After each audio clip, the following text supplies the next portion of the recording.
I'm an 18-year-old young man, and throughout my life, my parents held exceedingly high expectations for me.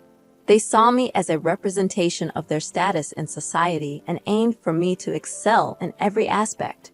From my earliest years, I felt the weight of their demands as they pushed me to achieve straight A's, win awards, join clubs, engage in sports, and participate in various volunteer activities. My life seemed to be meticulously planned from the moment I entered kindergarten. They insisted that I pursue a course I despised at a prestigious university of their choosing. Their motivation wasn't driven by my future success or financial stability. Instead, it was all about showcasing me as their accomplishment. Throughout my 18 years under their roof, they displayed no interest in my passions, hobbies, or dreams. They never bothered to inquire about my opinions, feelings, or thoughts. Concepts like freedom, privacy, and respect were nothing more than distant dreams in my life. In summary, my parents exerted complete control over every facet of my existence. They imposed strict academic standards, leaving me with no semblance of a social life. They made me dedicate countless hours to studying, even on weekends and holidays. Tutors and coaches were constantly monitoring my progress and skill development. Any mistake or failure resulted in harsh punishments, including public shaming in front of relatives and the few friends I had. Upon graduating from high school, my parents compelled me to apply for the course and university they had predetermined. They framed it as my sole option, denying me any say in the matter. They stressed that following their plan and making them proud was my duty and obligation, threatening severe consequences if I couldn't gain admission easily. They openly stated that university admission held more significance to them than my well-being and life itself. My worth and gratitude were measured solely by my ability to secure admission there. Unfortunately, their chosen course didn't align with my passion for the arts, which they were entirely unaware of. When they discovered this, their anger and disappointment were palpable. They accused me of squandering their time, money, and efforts, and claimed that I had shattered their reputation, hopes, and dreams. They treated me as though I were a criminal, with my father labeling me a failure and a disgrace. The repercussions they had threatened soon became a reality. As soon as they learned of my failure to gain admission, they disowned me and banished me from their lives. They handed me the keys to an old, dilapidated van and instructed me to leave, expressing their desire never to see or hear from me again. In that moment, it became evident that my parents had severed all ties with me. I didn't attempt to explain, apologize, or plead my case. Instead, I simply climbed into the van and drove away. Uncertain of my destination and feeling a mix of hurt, anger, and betrayal, I also experienced an overwhelming sense of freedom and relief, finally liberated from the oppressive grip of my parents. I roamed the streets in search of a place to rest and sleep, eventually stumbling upon a campground where I encountered a group of individuals living in RVs and vans. They extended a warm and friendly welcome, inviting me to join their bonfire and barbecue gathering. As we shared our stories, I confided in them with the unvarnished truth about my situation. In return, they offered empathy and shared their own experiences of leaving behind homes, jobs, or relationships for various reasons. Each had a unique story to tell, some fleeing from something, others chasing dreams, and a few simply seeking new horizons. Nevertheless, they all shared a common theme. They were living life on their own terms. Their acceptance and sense of value provided me with a newfound sense of belonging. Over the course of the next month, we stuck together, enjoying adventures and exploring the local area. We hiked, fished, swam, and indulged in games, all while engaging in lively conversations, laughter, songs, and dances. Together, we relished in food, drinks, relaxation, and mutual support. We also pooled our resources to tackle practical challenges like vehicle repairs, resource hunting, making plans, and ensuring our safety. Moreover, this newfound community helped me recognize the toxicity of my parents' behavior and encouraged me to pursue my interests and passions. They wholeheartedly supported my quest to find my own path and goals, inspiring me with their tales of overcoming adversity to achieve success. That month spent with them was truly transformative. However, during this period, my parents made no effort to reach out to me. The sole family member I had contact with was my grandmother. But my parents had cautioned me not to reveal my homeless situation to her, leading me to fabricate stories about my well-being. My grandmother had always held a special place in my heart, being the only family member to treat me with kindness and respect. She showed me affection, gave me compliments, and stood up for me against my parents' harsh and unreasonable methods of raising me. She valiantly defended me from their cruel criticisms and unjust punishments, providing solace during my times of distress. Despite residing apart from us, she financially supported my parents when they faced financial difficulties, frequently sending me money and supplies. She would call me at least once a week, and her spacious home always had a room set aside for me. She had urged me on multiple occasions to move in with her and was well aware of my passions, offering unwavering encouragement and compliments for who I was. She never missed an opportunity to boost my confidence, acknowledging my intelligence, talents, and handsomeness. She recognized my potential and was willing to help me seize opportunities. Her love for me was unconditional, a stark contrast to my parents who would often deceive her about my health and misappropriate her money. They eagerly awaited her inheritance, planning their retirement around the belief that they would receive a substantial sum of money and property from her. Before expelling me from their lives, my father had issued a stern warning, insisting that I mustn't divulge anything to my grandmother, knowing full well that she would stand by my side. I chose to withhold the truth from my grandmother because I didn't want to burden her with the knowledge that my parents had disowned me. I didn't disclose the fact that they had forced me out of their house, providing me with an old van and cutting off all contact with me.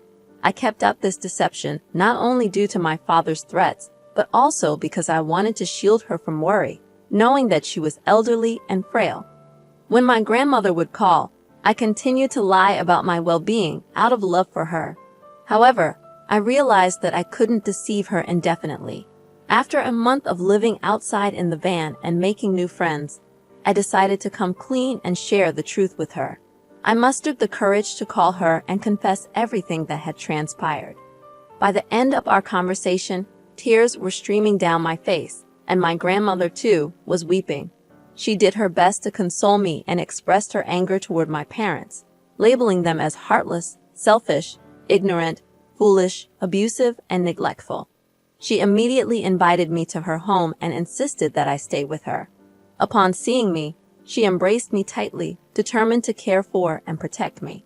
She even apologized for my parents' actions, but I was hesitant to impose on her by staying in her home.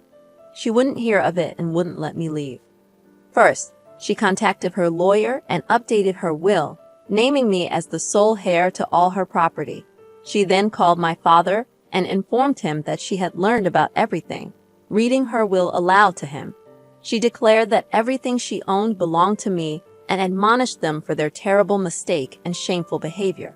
She made it clear that she would cut them off from her inheritance, which was a significant blow to my parents, given their financial struggles and their reliance on my grandmother's wealth and property to maintain their lavish lifestyle and social standing. They had always expected to inherit everything from her upon her passing and had taken her generosity for granted. Subsequently, my father reached out to me, followed by my mother. They apologized, expressed regret for their actions, professed their love for me, and claimed to miss me. They wanted me to return home and promised to change. However, I saw through their intentions, recognizing that they were only trying to manipulate the situation to regain access to my grandmother's assets. In response, I laughed at their pleas and hung up the calls. I questioned whether I was being unreasonable for not granting my parents another chance. Despite my desire to continue my journey, my grandmother was opposed to it. She inquired about my academic aspirations and what I wanted to do with my life. My grandmother was well aware of my passion for art, so she suggested that I enroll in a community college in her locality. Despite my parents bombarding my phone with texts of apology, I hadn't made up my mind about forgiving them. My grandmother, however, made it clear that even if I chose to forgive them, she could never do the same for the harm they had caused me. 2 days ago, my mother sent me a photo of my father, claiming he was severely ill but refusing to go to the hospital unless I visited him. Both my grandmother and I sensed deceit in her message, but we decided to investigate. My grandmother, accompanied by her lawyer, planned to drive to my parents' home. If things went awry, she intended to intervene and rescue me. Following our plan, my grandmother visited my parents' home yesterday. Once inside, my mother snatched my phone, and my father locked me in a room. I had instructed my grandmother to wait for my signal, but when she didn't hear from me, she bravely approached the house with her lawyer. Faced with no other choice, my parents had to open the door. My grandmother stepped in, saving me from their clutches. While leaving, my parents attempted to defend themselves, but my grandmother silenced them with her resolve. She intends to take legal action against them. I've decided to cut them out of my life completely. I'm fortunate to have a grandmother like her by my side. Many people dealing with toxic parents have no escape, but I am grateful to have her support. I will take care of her. She's a precious gem. Hey, everyone, I'm contemplating something regarding my cheating fiancé, and I'm seeking your input on whether I'm in the right. Let me share my story with you so you can weigh in. Creating a throwaway account for obvious reasons. I'm a 26-year-old male who decided to propose to my girlfriend of 4 years, a 24-year-old woman. I popped the question 6 months ago, believing that marriage was the natural next step after a healthy 5-year relationship. I was financially stable and confident in my ability to provide for us. However, my perception of our relationship crumbled when I proposed.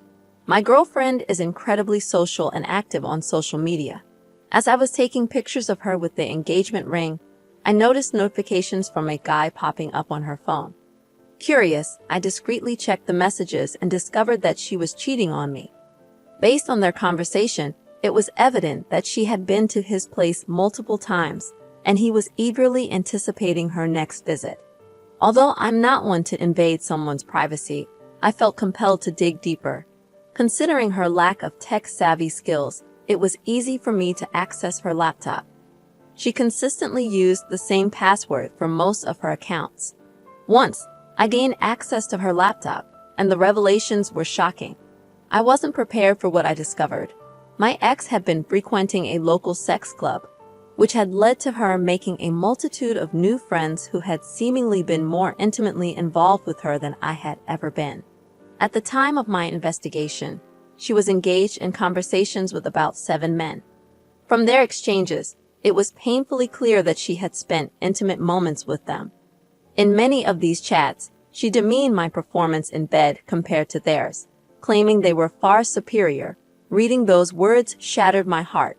The person I had loved for the past 5 years had been cheating on me for the better part of 3 years.